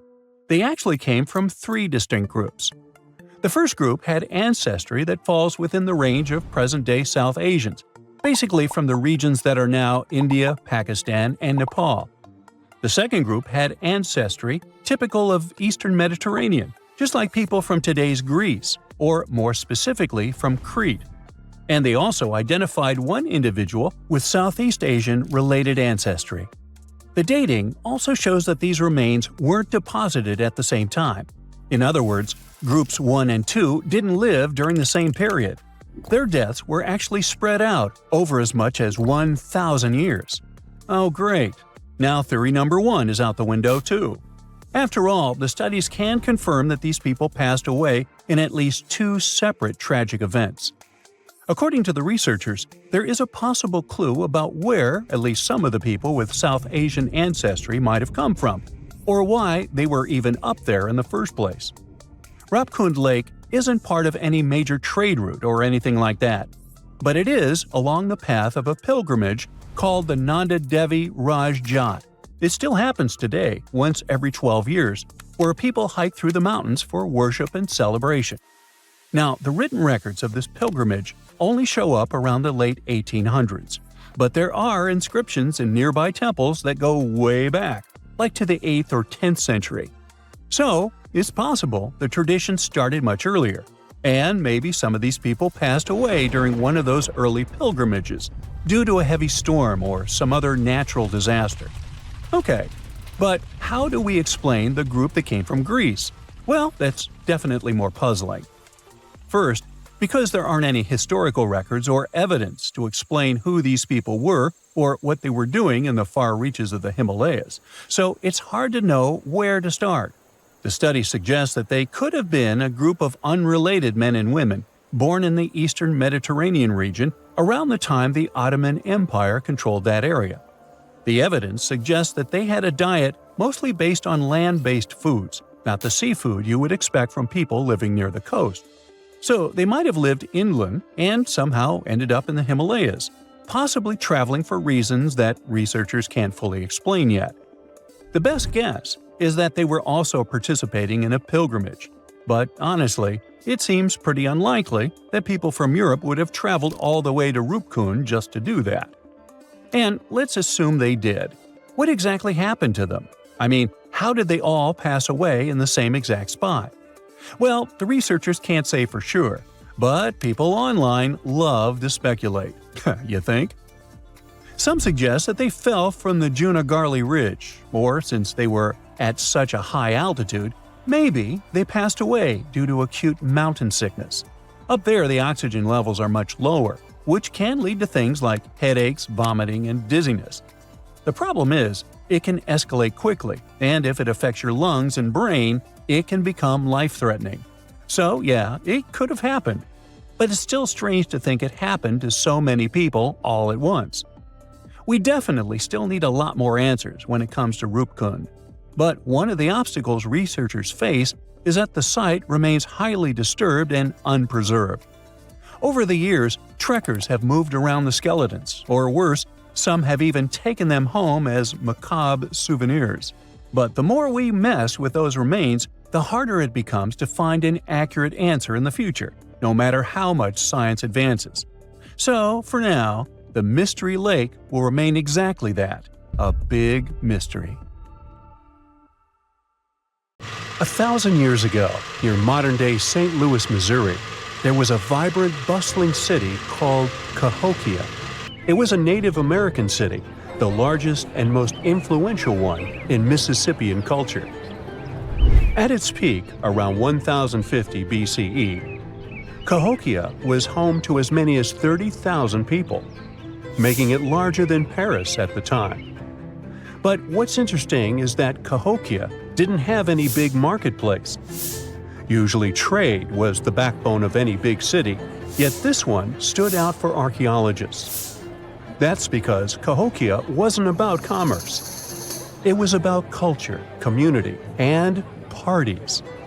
The people who lived there threw massive parties that would last for days. The city's grandest feature was its 50-acre plaza, surrounded by amazing earthen pyramids. This massive space could hold over 10,000 people. Imagine them all gathering there for festivities, dancing, drinking coffees and teas, feasting on deer, and betting on sports. The events were super lively. Cahokians would wear awesome costumes, style their hair in interesting ways, and decorate their bodies with tattoos. Athletes were playing a game called Chunky, where they hurled spears at a rolling stone disc, competing to get as close as possible. The roar of the crowd filled the air, and performers showed off their skills. These celebrations were so wild, they left traces in history. After the parties ended, Cahokians cleaned up by tossing leftovers into pits. Archaeologists have uncovered these waste pits, and they were filled with food remains and pottery. One pit alone contained the remains of 2,000 deer, and that's from a single event. They also found traces of yaupon holly, a caffeinated plant that was traded from hundreds of miles away. This just shows how much effort and thought Cahokians put in their celebrations. Would you like to live in a city like this? But aside from all the fun and games, Cahokia was also deeply complex and spiritual. The city was built on a landscape that mixed dry land with swampy patches. Many people believe that this symbolized the connection between the world of the living and the dead. The people of Cahokia saw their city as a bridge between these two realms. They built earthen mounds, both for ceremonies and rituals, and as construction support. These mounds rose from the swampy areas. Meanwhile, people settled in the drier spots. Elevated pathways connected these neighborhoods, creating a physical link between life and death. Isn't it sad that some ancient metropolises that rival modern cities in scale just disappeared? Cahokia's story came to a quiet end around 1350 CE, when the city was abandoned, all due to changes in environments and weather, floods, and other problems. But the influence of Cahokia was so big, it spread to distant places. Some of their traditions, like Chunky and Yaupan tea, have survived in native communities to this day. Today, Cahokia is a UNESCO World Heritage Site, and it's not the only megacity we lost. About 5,000 years ago, people in the Indus Valley built some of the world's first cities. Mohenjo-daro was an ancient city in what is now Pakistan. The city was built around 2500 BCE, and back then, it was a thriving hub of the Indus civilization. Sure, it was much smaller than modern cities, but it was quite huge at the time, around 40,000 inhabitants. It looks like the locals were crazily strict and disciplined people. The city's planning and organization were incredible. It was laid out in a grid pattern. Streets and important buildings aligned along the north-south axis, probably to match the movement of the sun and moon. They also built one of the most advanced systems for water and waste management of their time. The city had about 700 wells. Nearly every house had its own. Most homes also had private bathrooms with drainages and even underground sewers. This shows how skilled these people were at staying clean. And with all this discipline, it looks like there were no kings, queens, or even a central government. They could still have some authority, like local elites or elected officials, just not a classic strict monarchy or religion. Instead, people there cared about simplicity and order. They basically managed themselves, having standardized ways of doing things, from the way tools and potteries were made to how they traded. Which is why, unlike many other cities, Mohenjo-daro didn't have grand palaces, temples, or monuments. Instead, they had public areas known as citadels. People gathered at citadels for rituals, meetings, and storage of grain. And it seems like this way of life worked perfectly. Scientists found some seals and weights, which means the economy was well regulated. Archaeologists found some intricate artifacts like ivory, lapis lazuli, carnelian beads, and gold jewelry. Another famous find is the small bronze statue known as the Dancing Girl, which was discovered in 1926. Mohenjo-daro wasn't poor at all. And they also pulled off some awesome buildings. Staying clean was clearly way more important to them than displays of wealth or power. So they created the Great Bath, one of the most famous structures in the city. It's a large, watertight pool built with baked bricks, perched on a mound of earth, being almost a religious place, the closest thing they had to a temple. Meanwhile, the city itself was built on a series of mounds. They grew taller over the centuries as people added new houses and structures. Why did the city fail? No one really knows. There's something mysterious about the sculptures archaeologists found. Many of them seemed intentionally broken. This means the city's later inhabitants, maybe invaders or something, destroyed them for some reason. Some scientists think that the Indus River may have shifted course, disrupting agriculture and trade. But there's no evidence of a flood or any big event like this. It just seems like, over time, the entire Indus civilization just gradually faded away. By 1900 BCE, the culture had shifted and didn't leave much behind. Let me tell you now about the ancient city of Kos, which is located where the modern town of Kos now stands in Greece.